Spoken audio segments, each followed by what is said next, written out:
Oke, selamat siang Bapak Ibu, teman-teman yang saya muliakan. Assalamualaikum warahmatullahi wabarakatuh. Om Swastiastu, salam sejahtera buat kita semua. Shalom, manu budaya, salam kebajikan. Ya, salam sehat juga. Menarik sekali ya kalau kita lihat topik sore hari ini. Tadi sudah dibawakan dengan sangat baik tentunya oleh Ibu Olivia juga sahabat saya. Bu Olivia dan Pak Parahita. Judulnya ini menarik sekali karena Investtalk ini mengambil topik navigating your future wealth. Navigating your future wealth. Artinya Anda tuh punya navigasi, ya, punya arah. Essential roadmap for young investor. Sebagian besar yang hadir ini adalah young investor. Oh ya, saya salam juga buat teman-teman di rumah mungkin atau dimanapun yang mengikuti acara ini lewat YouTube. Jadi kita membutuhkan navigasi. Ya, saya pernah mengarang buku judulnya Investment Navigator bersama Pak Budi Hikmat. Jadi dalam hidup ini tidak hanya investasi, kita itu butuh arah tujuan supaya tidak kesasar, supaya kita bisa sampai ke tujuan yang benar. Nah, sesi yang kedua ini mungkin tidak perlu lagi saya perkenalkan detail ya, Pak Loh Keng Hong ini udah sangat-sangat ternama. Tadi saya joke, Coldplay aja kalah nih ya, belum tentu semuanya kenal Coldplay. Tapi kalau Pak Loh ini, ya hampir semua sekarang udah mengenal Pak Loh. Pernah ya Pak Loh jalan-jalan di Ubud ya, ada yang mengenali Pak Loh di Ubud. Jalan-jalan ke Bandung lagi makan apa itu, sate atau apa, ada yang diem-diem lewat, ada Pak Loh Keng Hong, ya, di foto, direkam viral, jadi sudah sangat terkenal. Ya. Nah, saya sendiri orang yang sangat beruntung karena tahun 2010 Oktober saya mengenal Pak Loh Keng Hong dan saya menjadi saksi hidup nih perjalanan investasi Pak Loh Keng Hong 2010 sampai sekarang. Saya bisa melihat betapa portofolio Pak Loh Keng Hong ini bertumbuh luar biasa dengan strategi investasi yang khas Loh Keng Hong. Ya, kalau ada yang udah pernah membaca buku biografi Pak Loh Keng Hong orang miskin yang menjadi triliuner di Bursa Efek Indonesia, kebetulan saya tulis, ya, saya berkolaborasi dengan Pak Loh, itu menceritakan tidak hanya perjalanan hidup Pak Loh, tetapi juga strategi filosofi investasi Pak Loh beserta studi kasusnya. Nah, saya beruntung bisa melihat langsung bagaimana Pak Loh itu bisa mengembangkan portofolionya dari tahun 2010 sampai 2023. Saya seorang dosen, saya tentunya tidak mudah percaya gitu kan, tapi Pak Loh selalu menunjukkan bukti-bukti, ini loh Pak, ya saya beli sekian, saya jual sekian, dan cara-cara yang dilakukan oleh Pak Loh Keng Hong itu benar-benar mencari perusahaan yang bagus, wonderful, kemudian tidur, ya menunggu sampai perusahaan itu kinerjanya membaik atau makin baik dan harga sahamnya terapresiasi tinggi. Jadi kalau ada yang japri saya, ada orang yang curiga nih, padahal dia pakar saham. Pak Loh ini bandar ya? Saya hanya senyum, saya bilang enggak, ya. Karena saya adalah selain sahabat Pak Loh Keng Hong, saya adalah saksi hidup ya bersama Pak Loh, bagaimana Pak Loh itu tadi mengembangkan kinerja portofolionya dengan cara yang menurut saya cara yang terbaik dan yang benar. Ya. Baik, singkat kata, Pak Loh ini tidak hanya hebat dalam berinvestasi saham, beliau ini juga investor yang terhormat. Ya, mengapa saya katakan terhormat? Karena di pasar modal itu kalau kita nggak hati-hati itu mudah sekali lah menemukan orang-orang yang mungkin dia ingin cepat kaya dengan memanfaatkan orang lain. Ya. Tapi itu tidak saya temukan di diri Pak Loh Keng Hong. Beliau ini adalah investor besar yang berhasil dengan cara yang terhormat. Ya, tidak hanya dengan cara yang benar, tapi juga maksud saya tidak hanya dengan cara yang memberikan hasil yang baik, tapi juga cara yang benar. Ya. Kalau ibarat perusahaan, ini good corporate governance-nya bagus. Ya. Dan satu hal lagi yang istimewa dari Pak Loh Keng Hong tentunya adalah willingness beliau untuk sharing. Ya. Kalau Bapak Ibu teman-teman baca buku biografi Pak Lo, itu ada kata-kata Pak Lo yang mengatakan bahwa strategi investasi saya ini sederhana, simple. Semua orang bisa copy paste, dan saya tidak segan-segan untuk mendisclose, menyebarluaskan cara saya. Jadi nggak ada yang rahasia. Ya. Pak Lo jelaskan. Nah, masalahnya memang tidak mudah untuk mengikuti caranya Pak Lo. Ya. Wah, cari perusahaan yang bagus, oke, ketemu. Bisa sabar enggak? Ya kan? Ada conviction enggak ketika harga saham sedang turun, ya, bukannya tambah beli malah cut loss misalnya. Ya, jadi sore hari ini kita sangat beruntung kita bisa langsung bertemu dengan Pak Lo Keng Hong. Sebentar lagi Pak Lo Keng Hong akan mempresentasikan wisdom, ya, mungkin diambil dari buku 101 Warren Buffett Wisdom. Sebenarnya Pak Lo juga punya bukunya, ya. Dan teman-teman bisa ikutin mungkin lewat IG-nya Kontan atau IG saya juga.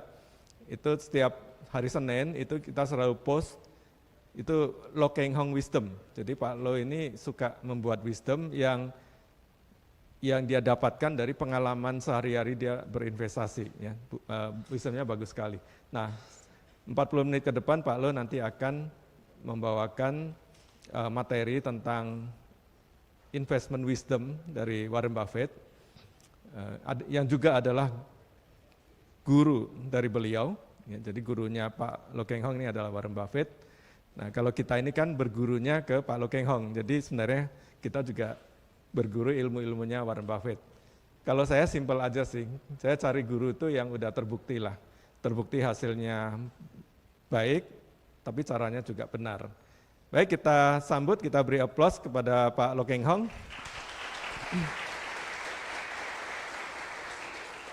Silakan Pak Lo. Nanti setelah itu kita akan masuk sesi tanya jawab sekitar 30 menit.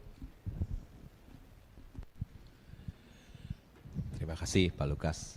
Ya. Selamat siang mahasiswa, mahasiswi FEB Universitas Indonesia. Salam sejahtera bagi kita semua. Pertama-tama saya mau berterima kasih kepada panitia kelompok studi pasar modal FEB UI yang sudah mengundang saya siang hari ini. Ya. Bisa dimunculkan itunya, materinya. Ya. Navigating your future well. Ya. Tadi sudah dijelaskan Pak Lukas, ya, essential roadmap for young investor. Saya pikir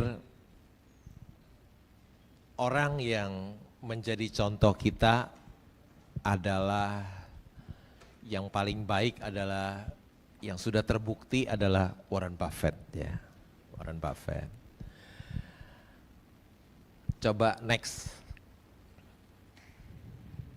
Dialah yang sudah terbukti kekayaan Warren Buffett tembus 100 miliar dolar. Ya. Kalau kali 15.000 jadi berapa tuh? 1.500 triliun ya, 1.500 triliun kalau dirupiahkan.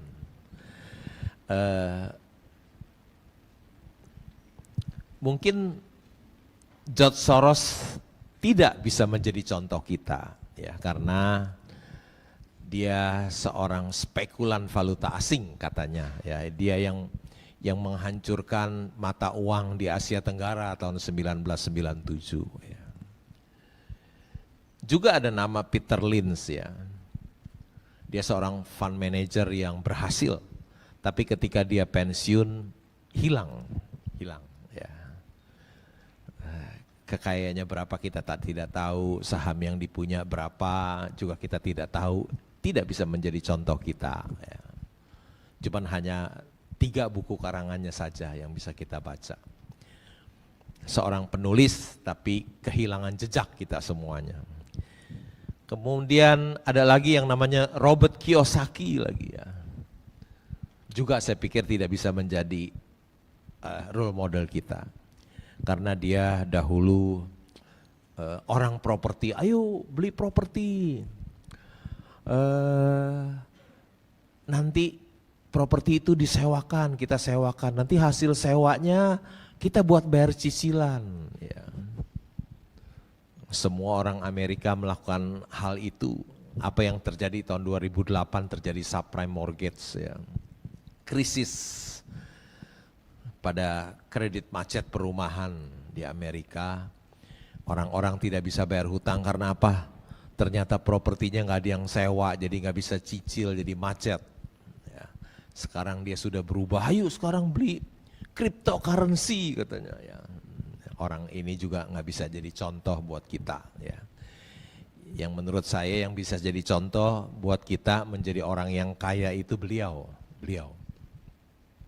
Sudah terbukti ya, saham-sahamnya kan ada, dia punya saham Berkshire Hathaway, Berkshire Hathaway punya sahamnya di mana-mana, semuanya ada di annual report ya.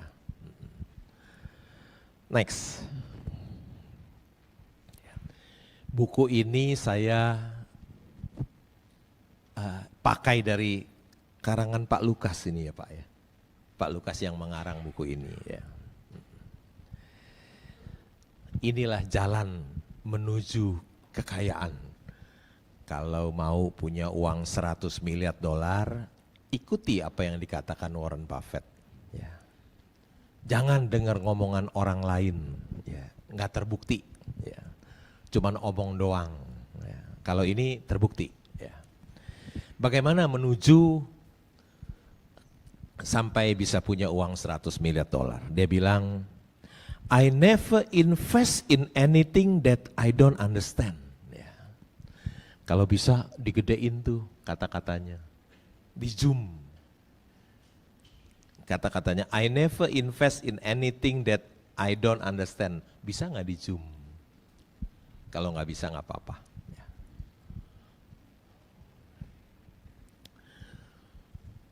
Dia bilang, I never. Saya tidak pernah berinvestasi di tempat yang saya tidak tahu. Ya.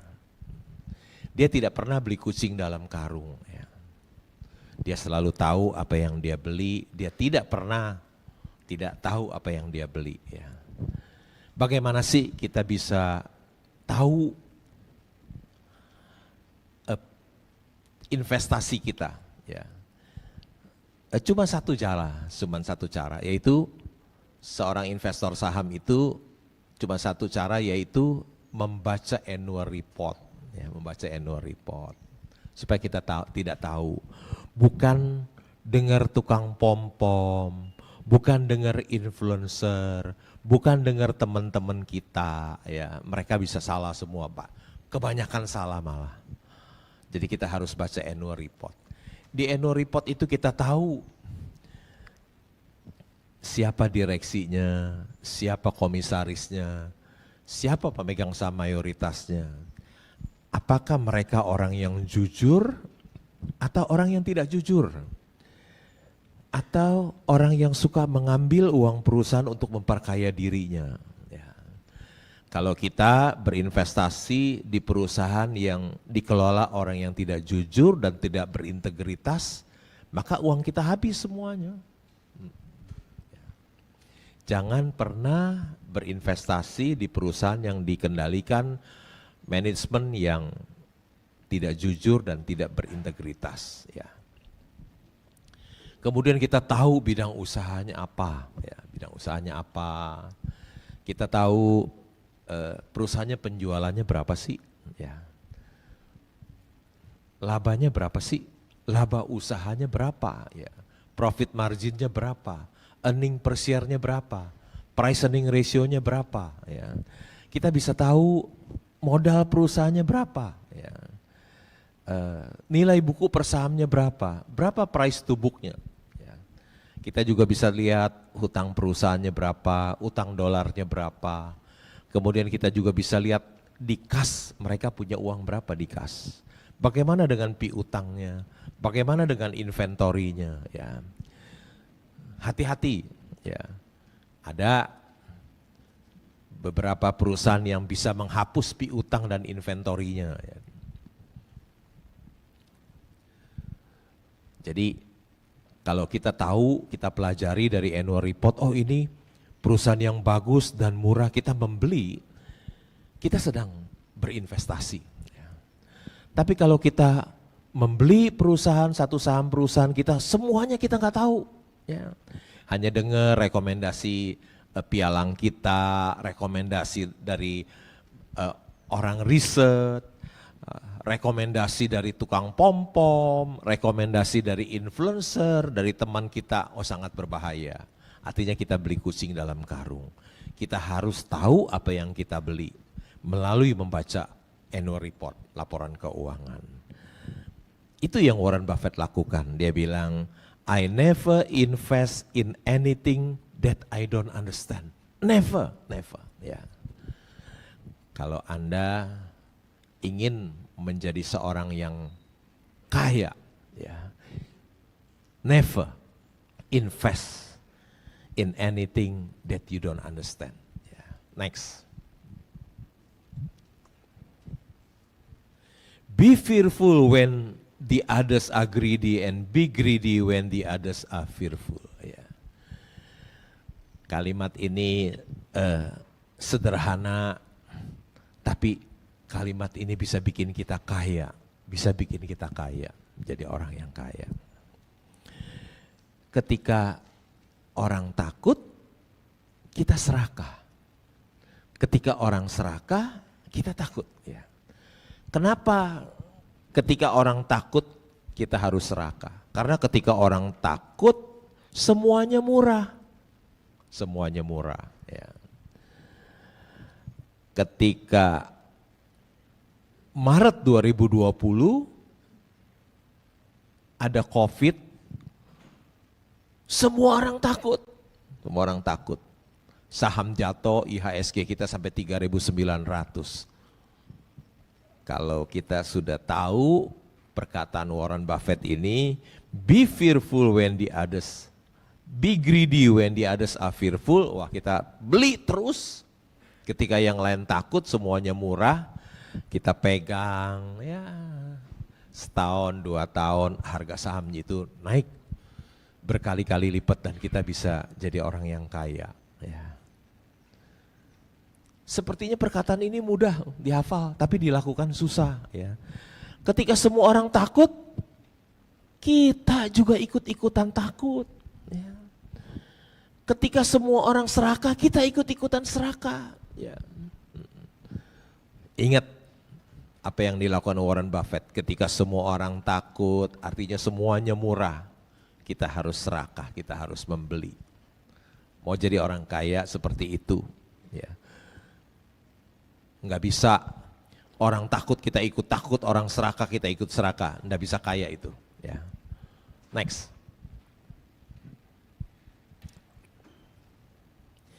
I just sit in my office and read all day.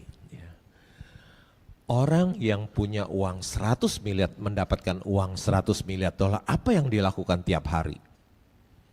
Apa yang dilakukan tiap hari? Dia bilang, I just sit in my office and read all day. Saya hanya duduk di kantor saya dan membaca sepanjang hari. Itu loh kunci sukses. Dia datang ke kantor, baca. Apa yang dia baca? Tentu yang dia baca, koran yang dia baca. Ya. Dia baca berita di media sosial. Ya. Dia dengar CNBC, ya. Kebetulan ada jurnalis CNBC di sini ya. Dia dengar CNBC, dia dengar Bloomberg. Saya juga tiap hari dengar CNBC, dengar Bloomberg. Ya. Dia baca annual report, dia baca laporan keuangan. Ternyata kunci keberhasilannya di sini loh. I just sit in my office and read all day. Dia membaca. Jadi dia tahu perusahaan yang dia beli, dia tahu. Ya. Ada pepatah bahasa Indonesia bilang membaca adalah jendela dunia. Ya. Pepatah bahasa Mandarin juga ada.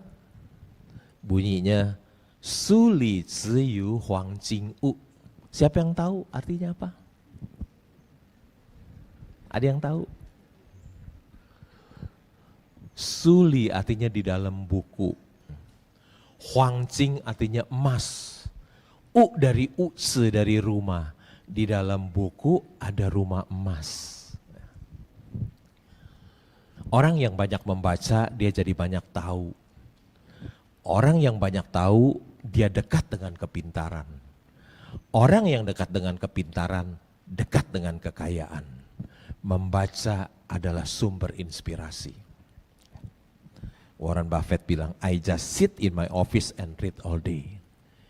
Permisi tanya dong buat mahasiswa-mahasiswi FEB UI. Berapa 1 jam, 1 hari Anda membaca? Kok ketawa? Membaca, kalau besok mau ujian baru baca gitu ya. Warren Buffett bilang, I just sit in my office and read all day. Tiap hari dia baca. Artinya apa? Tiap hari dia mempelajari perusahaan publik loh. Tiap hari dia belajar. Mahasiswa umur 20 lebih ya. Yang baca ini umurnya udah 93 loh, masih belajar loh. Mau jadi orang yang kaya? Harus baca lu tiap hari. Harus baca. Kuncinya di situ. Baca itu artinya apa? Belajar. Artinya harus belajar. Yang dibaca bukan novel ya, yang dibaca laporan keuangan. Next. Baca novel gak pinter-pinter dong. You don't need to be a rocket scientist. Investing is not a game where the guy with the 160 IQ beat the guy with 130. Ya. Engkau tidak perlu jadi ilmuwan roket. Ya. Karena investasi itu bukan permainan yang IQ-nya 160 mengarahkan yang 130. Bukan, bukan. Bukan yang pinter mengalahkan yang bodoh, bukan. Ya. Investasi itu mudah. Ya. Kalau lulusan dari FEB UI, waduh udah tinggi sekali ilmunya. Ya. Sebetulnya menjadi seorang investor saham yang berhasil, yang sukses, yang kaya, sebetulnya hanya cukup bisa lulusan SD aja, cukup. Ya. Karena dia yang dibutuhkan hanya tambah, bagi, kurang, kali, dan prosentase itu aja. Ya. Nggak butuh belajar kalkulus, ya. Nggak butuh belajar integral, diferensial, ya. Nggak butuh belajar sinus, kosinus, ya. Saya dulu waktu SMA jurusannya IPA juga, IPA, ya IPA. Saya dulu belajar integral, diferensial. Saya tamat SMA tahun 79, sampai sekarang 2023, udah berapa tahun tuh tamat SMA. Nggak pernah satu kali pun saya pergunakan integral dan diferensial. Nggak pernah sama sekali. Saya nggak tahu pakainya buat apa ya integral diferensial. Karena yang saya butuhkan cuma tambah, bagi, kurang, kali, dan prosentasi. Itu aja yang saya pakai. Next. The stock market is a device for transferring money from the impatient to the patient. Ya. Artinya pasar modal adalah perangkat untuk memindahkan uang orang tidak sabar kepada orang yang sabar. Ya. Investor-investor saham, kalau Anda tidak sabar, orang yang tidak sabar, hati-hati loh. Uangmu bisa pindah ke kantong orang yang sabar, bisa ditransfer ke sana. Ya. Kalau Anda orang yang tidak sabar, hati-hati. Ini peringatan dari Warren Buffett. Uangmu hartamu akan pindah kepada orang yang sabar. Ya. Sabar itu ilmu tingkat tinggi. Belajarnya setiap hari. Ujiannya sering mendadak, nggak diberitahu dulu. Ya. Tetapi investor saham yang lulus, dia akan memperoleh cuan yang besar. Ya. Sabar juga sangat penting di dalam kehidupan kita sehari-hari. Orang yang tidak bisa sabar menahan amarah. Orang yang dapat sabar menahan amarah, maka dia akan terhindar dari banyaknya penyesalan. Ya. Orang yang bisa sabar menahan amarah, dia akan terhindar dari banyaknya penyesalan. Ya. Next. Our portfolio show little change. We continue to make more money when snoring than when active. Ya. Warren Buffett bilang portofolio dia itu berubahnya sedikit. Ya. Dia mendapatkan lebih banyak uang ketika ngorok daripada aktif bekerja. Ya, daripada aktif. Pernah dengar ini enggak? Enggak pernah dengar kali, cuman Warren Buffett aja yang ngomong begini ya, yang dia bilang dia ngorok dapat uang lebih banyak daripada ketika dia aktif. Enggak pernah dengar ya. Karena orang tua kita selalu mengajarkan kita kerja keras, dan kerja keras. Hari ini Warren Buffett bilang, kalau saya ngorok saya dapat uang lebih banyak daripada saya kerja.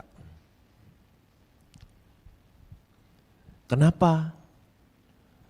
Karena Warren Buffett ngorok, dia punya wonderful company di situ yang bisa bekerja mencetak uang buat dia. Ya. Kenapa kita harus kerja keras? Kalau nggak kerja keras tambah miskin. Kenapa? Karena kita nggak punya wonderful company. Orang yang tidak punya wonderful company harus kerja keras, dan kerja keras. Kalau you nggak kerja keras, tambah miskin, tambah susah hidupnya. Tapi kalau kita seperti Warren Buffett punya saham, wonderful perusahaan, wonderful company, makin tidur, makin ngorok, dia makin kaya. Kenapa kalau nggak ngorok tambah kaya? Kalau dia melek, orang yang melek liatin sahamnya terus, terpancing emosi bisa jualan. Ya. Biasa investor saham itu, pemain saham itu, kalau sahamnya naik sedikit, wah udah nggak tahan, dia take profit, happy take profit. Tapi kalau sahamnya turun, dia bisa long term, nyangkut dia bisa pegang long term. Kalau potential loss aja dia bisa long term. Tapi kalau dia sahamnya naik sedikit aja udah happy, langsung dia take profit. Ya. Jadi investor saham itu orang yang takut untung berani rugi. Kalau dia untung dia takut buru-buru dia jual. Tapi kalau rugi dia nggak takut, dia pegang terus sampai titik darah penghabisan.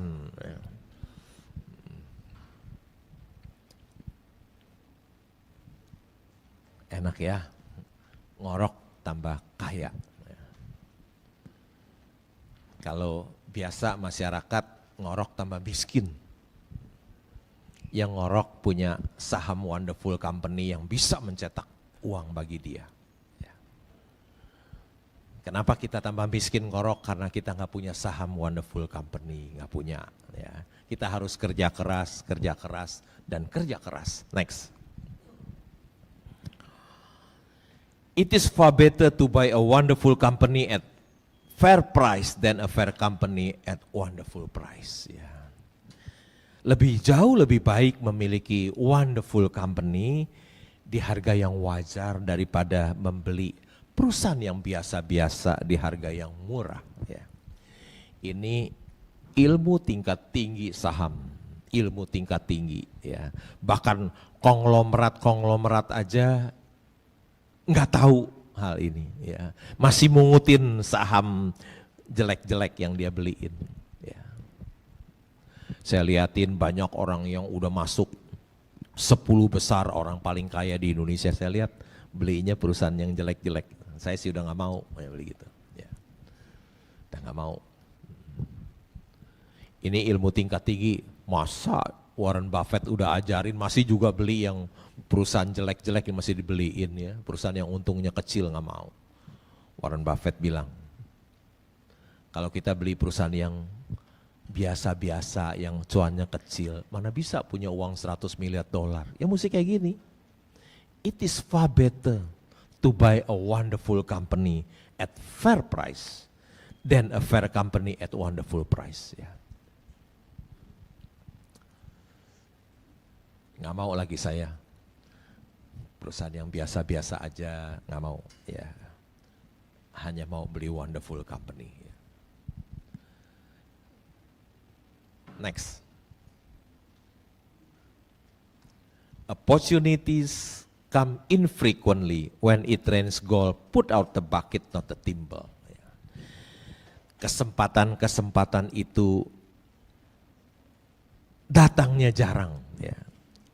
Ketika dia hujan emas, ya, keluarkan ember yang besar, ya, tapi bukannya gayung. Ya, ya tentu seperti tahun 2020 Maret IHSG 3.900 itu kesempatan seperti itu jarang terjadi. Jadi kalau punya uang, dorong semuanya. Jangan pakai apa teori apa, yang belinya dicicil, belinya bertahap, apa namanya? Dollar cost averaging. Ya. Belinya dicicil-cicil, telat, makin beli besok naik lagi, beli lagi besok tambah mahal, besok lagi tambah mahal. Ya. Ketika lagi murah, harus dorong semua uang kita, ya, harus dorong semuanya. Seperti Warren Buffett bilang, opportunities come infrequently when it rains gold, put out the bucket, not the timber. Ya. Kan orang-orang tuh pakar-pakar keuangan selalu mengajarkan, tadi kalau belinya dicicil. Justru Warren Buffett tidak setuju, dia bilang ketika hujan emas dorong semua uang yang ada. Ya, next.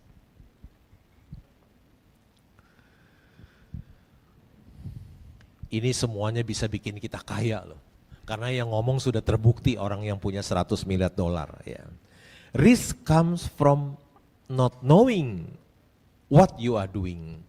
Resiko itu datang dari ketidaktahuan kita. Ya. Hampir semua orang di dunia mengatakan saham itu high risk, high gain. Ya, high risk, high gain.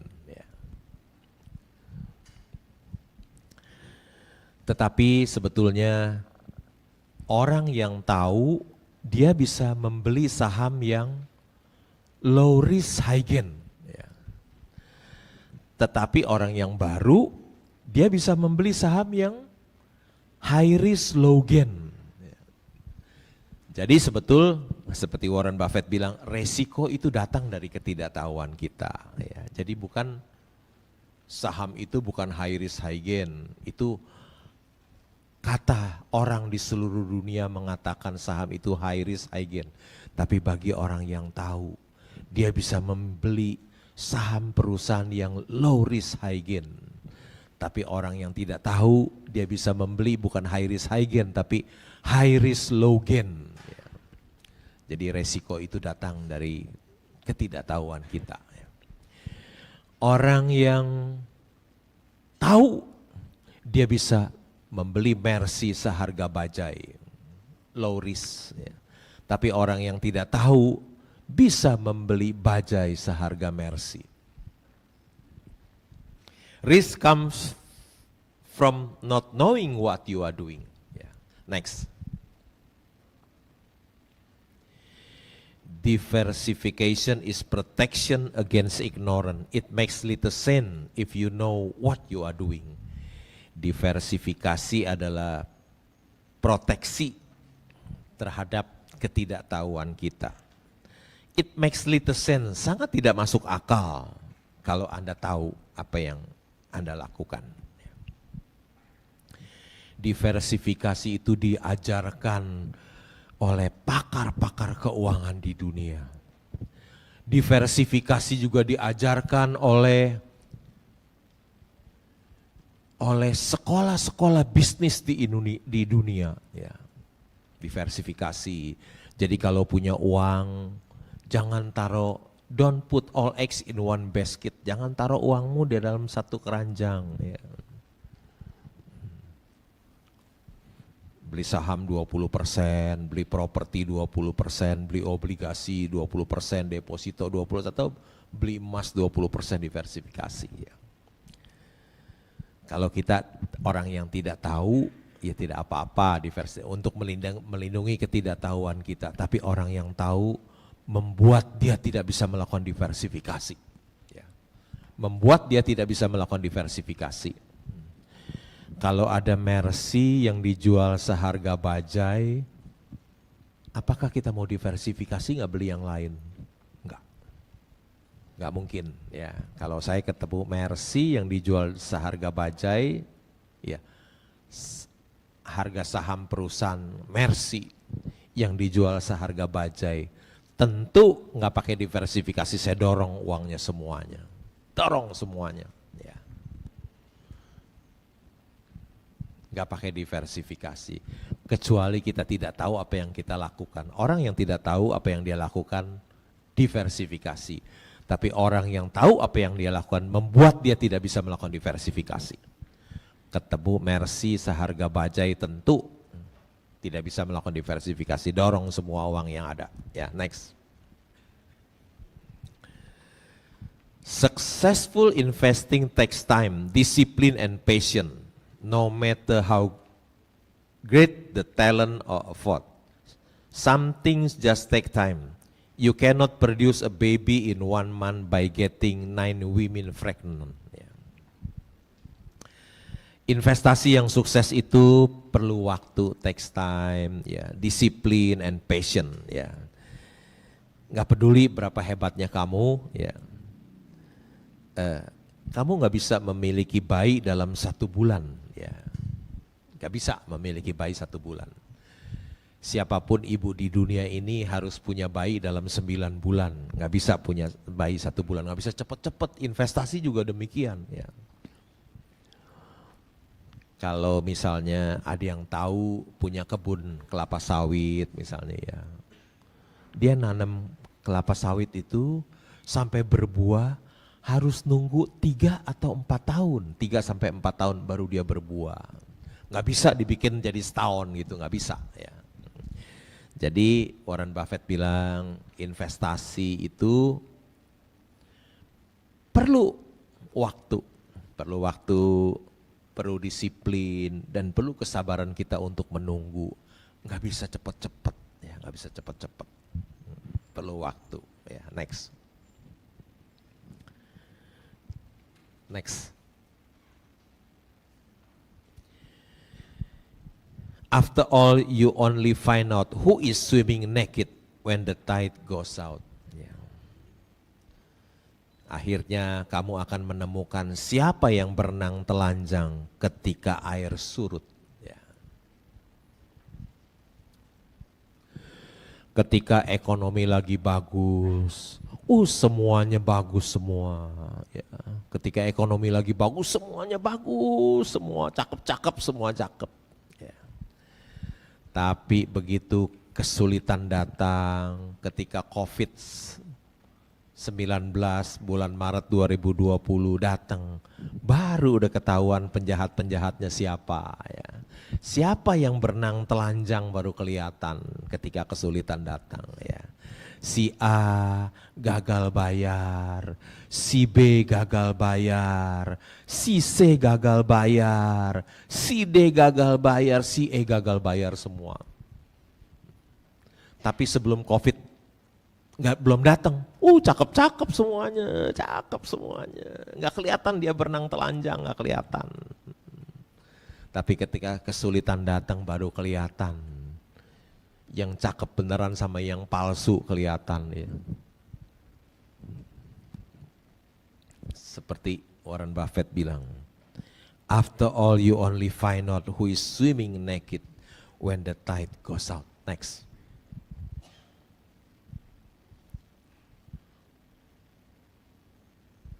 Next. I'm not interested in cars and my goal is not making people envious. Don't confuse the cost of living with the standard of living. Yeah. I'm not interested in cars and my goal is not to make people envious. Yeah. Saya tidak tertarik dengan mobil. Saya tidak tertarik dengan mobil. Yeah. Karena goal saya itu bukan membuat orang menjadi iri.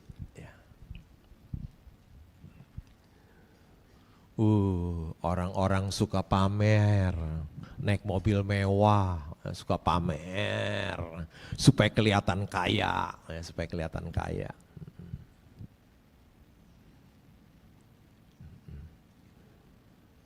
Beli mobil yang mahal-mahal, ya. Kalau punya uang sih nggak apa-apa, asal jangan udah beli mobil mahal, boleh leasing lagi, nyicil lagi. Wah. Tahu nggak, beli mobil itu kan ada depresiasi. Tiap tahun kan nilainya turun, depresiasi. Ya. Ujungnya jadi besi tua. Saya kalau nggak salah, ada satu orang saya lihat di video beli Rolls Royce nilainya 21 miliar. Wih keren, keren. 21 miliar loh. Dia lupa mobilnya depresiasi tiap tahun ya. Nanti ujungnya jadi besi tua. Tapi kalau kita beli saham, uang kita beli saham, apresiasi loh, wonderful company tiap tahun naik terus ya, bikin kita kaya ya. Makanya Warren Buffett bilang, I'm not interested in cars, nggak suka mobil. Ya. Kalau adik-adik mahasiswa punya uang, jangan beli mobil mewah, ya, beli mobil yang sederhana aja, beli mobil bekas, naik Avanza juga boleh. Uangnya dibeliin wonderful saham wonderful company, lihat nanti apa yang terjadi. Kalau ada dua mahasiswa misalnya, sama-sama punya uang 500 juta, yang satu dia beliin BMW baru 500 juta, nggak dapat kali ya sekarang BMW 500 juta, yang satu dibeliin saham wonderful company. Ya. 10 tahun yang akan datang apa yang terjadi? Yang naik BMW 10 tahun kemudian mobilnya tinggal berapa tuh? Tapi yang beli saham wonderful company 500 juta setelah 10 tahun jadi berapa nilainya? Berlipat-lipat kali ya, tambah kaya orang itu. Next. Wall Street is the only place that people ride to a Rolls Royce to get advice from those who take the subway. Ya. Wall Street itu satu-satunya tempat orang yang naik Rolls Royce itu minta nasihat kepada orang yang naik subway. Saya kebetulan pernah tinggal di New York ya, jalan-jalan ke New York. Saya tinggal di New York sebulan, saya kok tinggal di Wall Street. Ternyata di Wall Street itu di bawahnya ada subway, ya, ada subway. Biasa kalau kita ke subway di Hong Kong, di Singapura, di mana-mana subway-nya bagus semuanya. Ini sungguh, ya. Saya mau naik subway di New York, begitu saya masuk, saya keluar lagi loh. Serem. Kenapa? Subway-nya sudah, tinggal 2 menit lagi gitu. Tinggal 2 menit lagi. Subway-nya itu sudah dibangun 100 tahun yang lalu. Ya, jadi serem, bukan main. Ya. Nah, itu dia. Warren Buffett bilang, Wall Street satu-satunya tempat Orang yang naik Rolls Royce minta nasihat investasi dari orang yang naik Subway. Artinya orang kaya minta nasihat investasi dari orang miskin. Terbalik. Harusnya orang yang naik Subway itu minta nasihat investasi sama orang yang naik Rolls Royce. Jangan terbalik ya. Banyak orang terbalik loh. Satu-satunya tempat di bursa saham di Wall Street. Mungkin di Indonesia juga ada kali ya. Orang yang naik Mercy minta nasihat investasi bukan naik Subway tapi naik busway. Ya. Next, buru-buru abisin tinggal 2 menit. Next, lewatin dah terus. Lewatin. Next.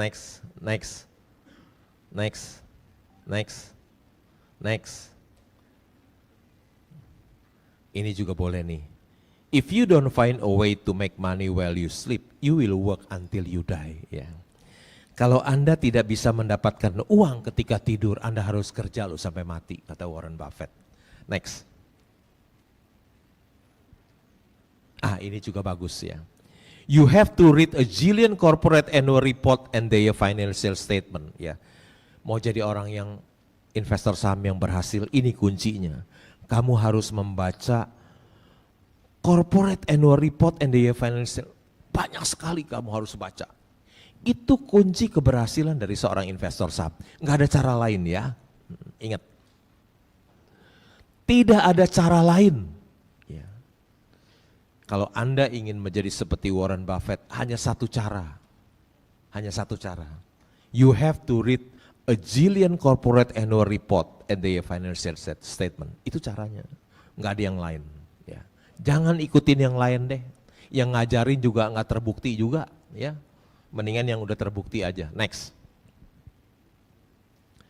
You cannot make a good deal with a bad person. Engkau tidak bisa mendapatkan kesepakatan yang baik dengan orang yang buruk. Ya, jangan kita berharap dari orang yang bad person. Next.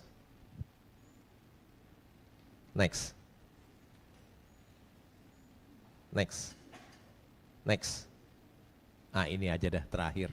Waktunya sudah habis soalnya, udah diperingatin.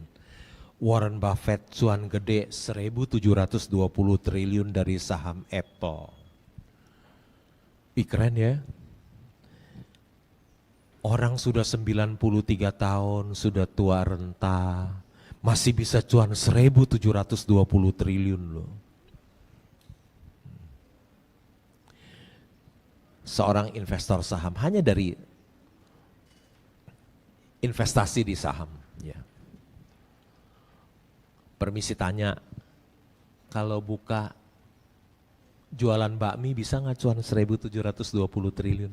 Ayo, bisa nggak jualan bakmi? Kalau buka kafe bisa nggak cuan segini? 1.720 triliun, udah capek bukan main kali ya. Tapi orang ini umur 93 tahun sekarang, bisa cuan 1.720 triliun karena beli saham Apple terus disimpan aja, nggak diapa-apain, nggak usah kerja keras. Kata Warren Buffett tadi, tidur aja ngorok dapat uang segitu loh.